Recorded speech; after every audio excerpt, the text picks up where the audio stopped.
पृथ्वी गांव के लोग बहुत ही लालची हैं। ये लोग अपने लालच के लिए किसी भी हद तक जा सकते हैं। कई बार इस गांव के लोगों ने अपने लालच के लिए जंगलों और पेड़ पौधों को नुकसान पहुंचाया है। मैंने सुना है कि आसमान में एक बहुत बड़ा ग्रह है जो कि पूरा हीरे से बना हुआ है। नीरज अखबार का एक टुकड़ा लेकर आता है जिसमें हीरे के ग्रह के बारे में खबर छपी है। कोई कोई तो उसको हीरे का सूरज भी कह रहा था, क्योंकि वो सूरज की तरह ही चमकता है ना। हीरे का सूरज हो या हीरे का ग्रह, बात तो एक ही है ना।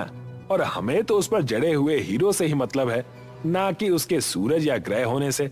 सही कहा तुमने। इसमें तो हमारी मदद जुगाड़ू दीदी ही कर सकती हैं। उसके पास हर समस्या को सुलझाने के लिए कोई ना कोई जुगाड़ रहता ही है।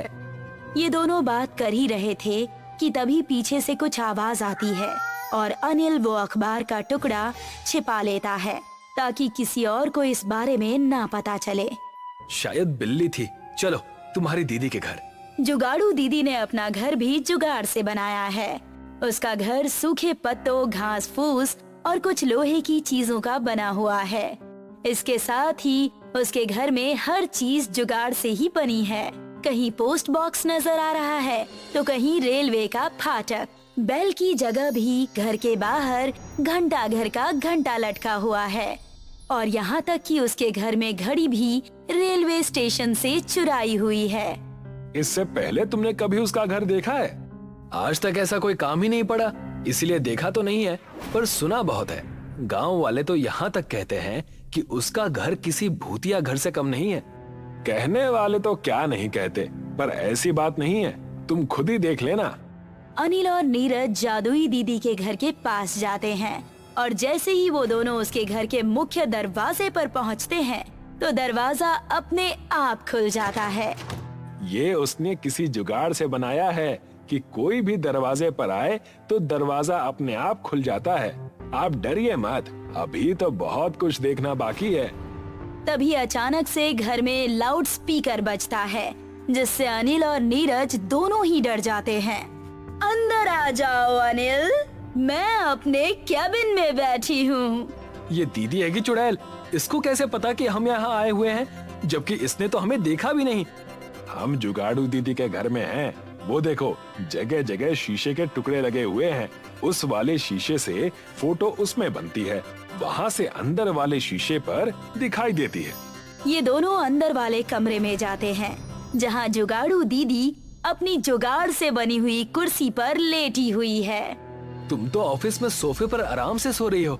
सो नहीं रही, आराम कर रही हूँ। और ये सोफा नहीं, मेरी कुर्सी है। जुगाड़ू दीदी कुर्सी के पीछे लगा बटन दबाती है और सोफा सिमट कर कुर्सी बन जाता है और वो उस पर बैठ जाती है। अरे वाह, ये तो कमाल की कुर्सी है। पर आपको कैसे पता कि अनिल आया है? मेरे घर में शीशा सीसीटीवी है जिसमें मैंने तुम दोनों को आते हुए देख लिया था और हर कोने में स्पीकर लगा हुआ है। मैंने यहाँ से ही माइक पर तुम दोनों को आवाज दी थी। ये सब तो समझ में आ गया, पर वो घर का दरवाजा अपने आप कैसे खुल गया? तुम सवाल बहुत पूछते हो। बस इतना याद रखो कि मेरा नाम ही मेरी पहचान है। अब ये बताओ कि तुम दोनों यहाँ किस काम से आए हो? आसमान में एक बहुत बड़े हीरे का सूरज है। अगर हम लोग उसे चुरा कर बेच दें तो करोड़ों रुपए कमा सकते हैं। अरे बेवकूफों, वो हीरे का सूरज नहीं है बल्कि एक प्लैनेट है जिसका कुछ हिस्सा डायमंड का है। पर आपको उसके बारे में कैसे पता चला? जैसे तुम्हें पता चला, और मैं बहुत समय से उसके पीछे लगी हूँ। बहुत जल्द ही वो मेरे पास होगा और मैं उसको बेचकर अमीर बन जाऊंगी। तो क्या आप उसमें हमें हिस्सा नहीं देंगी? अगर तुम लोग मेरे कुछ काम आए तो दे दूंगी, नहीं तो अकेले ही ये काम कर लूंगी। अगर ये इतना ही आसान होता तो मैं कब का नहीं कर चुकी होती। तुम लोग बस रात होने का इंतजार करो। जब लोग सो जाएंगे तब हम उसको खींचेंगे और जैसा मैं कहती हूँ बस बिना सवाल पूछे वैसा ही करो। अनिल और नीरज के पास कोई दूसरा रास्ता नहीं था, इसलिए वो दोनों चुपचाप जुगाड़ू दीदी की बात मान लेते हैं और वैसा ही करते हैं जैसा कि वो कहती है।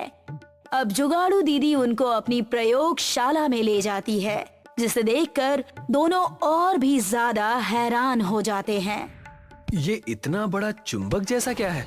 चुंबक भी है और इसी चुंबक से मैं उस प्लैनेट को खींचने वाली हूँ। पर चुंबक से तो लोहे को खींच सकते हैं, वो तो हीरे का है। उसका आधा हिस्सा लोहा का है और आधा हीरे का। हम लोग लोहे वाले हिस्से को खींचेंगे और वो पूरा आ जाएगा। पर वो तो पूरा हीरे का था, अचानक से आधा हिस्सा लोहे का कैसे हो गया? अनिल उसको चुप रहने के लिए कहता है। यार चुप हो जा, नहीं तो जो मिलने वाला है वो भी नहीं मिलेगा। अब जुगाड़ू दीदी अपने चुंबक के आगे का हिस्सा जो कि कपड़े से ढका हुआ है, उससे कपड़ा हटा देती है, जिससे उसके सामने लोहे की चीजें बहुत तेजी से आकर उस पर चिपक जाती है। ये तो बहुत शक्तिशाली चुंबक है, इससे तो आसानी से उसको नीचे खींचा जा सकता है। ये तो हमें भी नुकसान पहुंचा सकते हैं। अब क्या करें? इंतजार करो उस हीरे और लोहे के प्लैनेट के आने का और दोनों चुंबकों को टाइट पकड़ कर रखना। जुगाड़ू दीदी अपने दूरबीन से आसमान में देखती है और अपने चुंबकों को उसकी तरफ मोड़ती है, जिससे वो प्लैनेट चुंबकों को अपनी तरफ खींचता है। ये तो हमें अपनी तरफ खींच रहा है, और ताकत लगाओ नहीं तो हम सब आसमान में पहुंच जाएंगे। चुंबक प्लैनेट के साथ अनिल और नीरज को भी अपनी तरफ खींचता है। ये दोनों हवा में उड़ने लगते हैं। तभी जुगाड़ू दीदी एक रिमोट से चुंबक को बंद कर देती है और ये दोनों चुंबक के साथ नीचे गिर जाते हैं।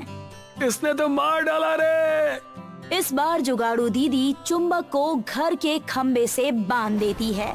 साथ ही तीनों लोग जोर से चुंबक को ऑन करके प्लैनेट की तरफ सेट करके पीछे की तरफ खींचते हैं और वो प्लैनेट चुंबक पर आकर चिपक जाता है।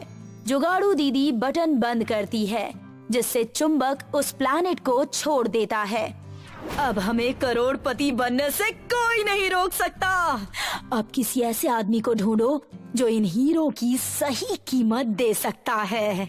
मैं एक ऐसे जोहरी को जानता हूँ जो सबसे ज्यादा हीरे इकट्ठा करना चाहता है। मैं उसको यहाँ लेकर आता हूँ। अनिल जौहरी के पास जाता है, पर कुछ अंतरिक्ष विभाग के लोगों को ये बात पता चल जाती है कि किसी ने ग्रहों के साथ छेड़खानी की है और वो इसका पता लगाते हुए जुगाड़ू दीदी के घर तक पहुँच जाते हैं, जहाँ ये लोग उस ग्रह को बेचने की तैयारी कर रहे थे। मैं इसे खरीद तो लूंगा, पर इसके लिए मैं 60 करोड़ रुपए ही दे सकता हूँ। आप तीनों 20-20 करोड़ लेकर उसके 3 हिस्से कर लेना। ये लो 60 करोड़ रुपए का चेक। सभी लोग बहुत खुश होते हैं। जुगाड़ू दीदी चेक लेने के लिए हाथ आगे बढ़ाती है। रुक जाओ, ये सरकारी संपत्ति है, तुम लोग इसको अपने फायदे के लिए बेच नहीं सकते। सामान इनका और खरीद मैं रहा हूँ, आप क्यों बीच में दीवार बनकर खड़ी हो रही हैं? इस प्लैनेट को जब से तुमने खींचा है, अंतरिक्ष में तब से बहुत हलचल हो रही है, जिससे हमारी पृथ्वी और पूरे ब्रह्मांड को नुकसान पहुंच सकता है। इसलिए हमें जल्द से जल्द इसको वापस वहीं भेजना होगा। सारे ऑफिसर्स उस प्लैनेट को अपने कब्जे में ले लेते हैं। तुमने बिना परमिशन के ये सब किया है, जिसके लिए तुम तीनों को जेल हो सकती है। पर अगर तुम अपना दिमाग देश के हित में लगाओ तो हम तुमको जेल जाने से बचा सकते हैं। जुगाड़ू दीदी समझ जाती है कि अगर उसने अंतरिक्ष विभाग का ये प्रस्ताव स्वीकार नहीं किया तो उसको जेल हो जाएगी। ठीक है, मुझे आपका ये प्रस्ताव स्वीकार है। अब से मैं आपके लिए ही काम करूंगी। देखो, मैं तो व्यापारी आदमी हूँ, मेरा इन सब से कोई मतलब नहीं, इसलिए मैं तो यहाँ से जा रहा हूँ। इतना कहकर जौहरी चुपचाप वहाँ से निकल जाता है। हमको कुछ और लोग चाहिए और तुम लोग भी चाहो तो हमारी टीम में शामिल हो सकते हो। अच्छे पैसों के साथ इज्जत वाली नौकरी भी मिलेगी। हमें भी ये नौकरी मंजूर है, लालच बहुत कर लिया, अब थोड़ी देश सेवा भी कर लेते हैं। अब नीरज और अनिल दोनों ही अंतरिक्ष विभाग में शामिल होकर काम सीखते हैं और जुगाड़ू दीदी के साथ मिलकर अंतरिक्ष विभाग वालों की मदद करते हैं। साथ ही अंतरिक्ष विभाग वाले उस प्लैनेट को वापस आसमान में भेज देते हैं।